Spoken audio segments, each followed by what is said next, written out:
15 तारीख को गलवान घाटी में क्या हुआ था, क्योंकि आज केंद्रीय मंत्री और भारतीय सेना के पूर्व प्रमुख जनरल वीके सिंह ने बहुत बड़ा खुलासा किया है।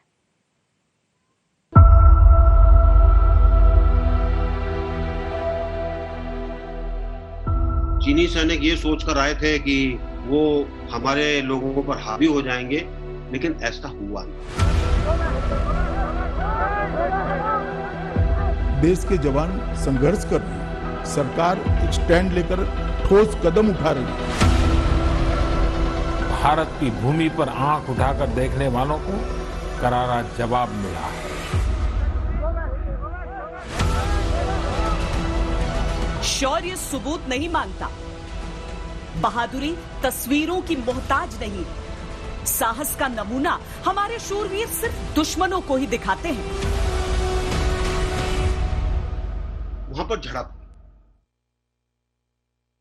और इस झड़प के अंदर हमारे लोग चीनियों के ऊपर हावी हुए। दुनिया ने अपनी संप्रभुता और सीमाओं की रक्षा करने के लिए भारत की ताकत और भारत के कमिटमेंट को भी देखा है।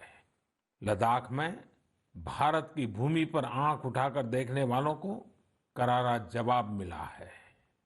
भारत मित्रता निभाना जानता है तो आंख में आंख डालकर देखना और उचित जवाब देना भी जानता है।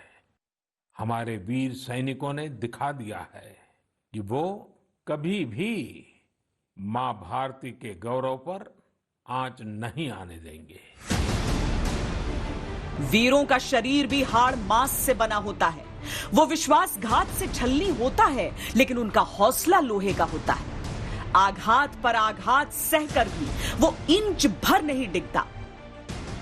कहा सुनी हुई तंबू हटाने का हुक्म दिया हमारे कमांडिंग ऑफिसर ने, और जब वो तंबू हटाने लगे चीनी सैनिक, उस तंबू में आग लग गई। उन्होंने क्या रख रखा था किसी को। मातृभूमि पर आंच आती है तो वर्दी ढाल बनकर खड़ी हो जाती है। फिर सामने कोई भी हथियार हो, कैसा भी दुश्मन हो, कैसी भी परिस्थितियां हो, कोई भी चुनौती हो।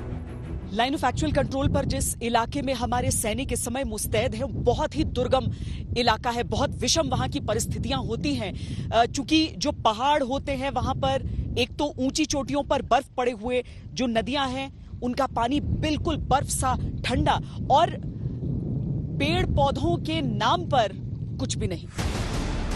जिस जगह पर डट कर खड़े हैं हमारे वीर, वो कोई आसान जगह नहीं है। 17,000 फीट की ऊंचाई, बर्फीली हवाएं, माइनस का तापमान, और सामने चीन जैसा दुश्मन।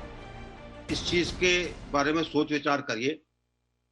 आपका तंबू है, आपसे 100-200 गज, वहां कहा सुनी हो रही है, थोड़ी देर में तंबू उखड़ रहा है और उसमें आग लग जाती है। पहला ख्याल जो सबके मन में आएगा, उन्होंने आग लगाई है। ऐसा ही है ना।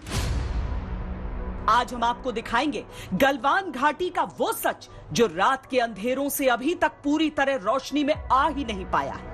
आज हम दिखाएंगे 15 जून की रात गलवान घाटी में चीनी दुस्साहस को खंड खंड करके सरहद की रक्षा का अखंड प्रण कैसे निभाया भारतीय जवानों ने। हम दिखाएंगे 15 जून की रात की पल पल की कहानी, सियासी चर्चा से परे भारतीय शौर्य का वो अध्याय जो चीन को लंबे समय तक सताता रहेगा। पार्लियामेंट होनी है, चर्चा करनी है तो आइए करेंगे। 62 से लेकर आज तक 2-2 हाथ हो जाए, कोई नहीं डरता चर्चा से। मगर जब देश के जवान संघर्ष कर रहे हैं, सरकार एक स्टैंड लेकर ठोस कदम उठा रही है, उस वक्त पाकिस्तान और चीन को खुशी हो, इस प्रकार के स्टेटमेंट देना किसी ने नहीं करना चाहिए। चीन के दावों से परे उकसावे का वो किस्सा जो भारत के सहनशील जवानों के गुस्से की नदी बहा गया। चीन ने अपने और लोग बुलाए, हमारे लोगों ने भी अपने और लोग बुलाए। जो कुछ भी वहां पर हुआ, चीनी सैनिक ये सोचकर आए थे कि वो हमारे लोगों पर हावी हो जाएंगे, लेकिन ऐसा हुआ नहीं। यह हमारे वीरों के अमर बलिदान की कहानी है, यह हमारे वीरों के पलटवार की कहानी है, यह कहानी चेतावनी है हर उस दुश्मन को जो भारत की पवित्र भूमि की ओर निगाहें उठाकर देखने की गलती करता है।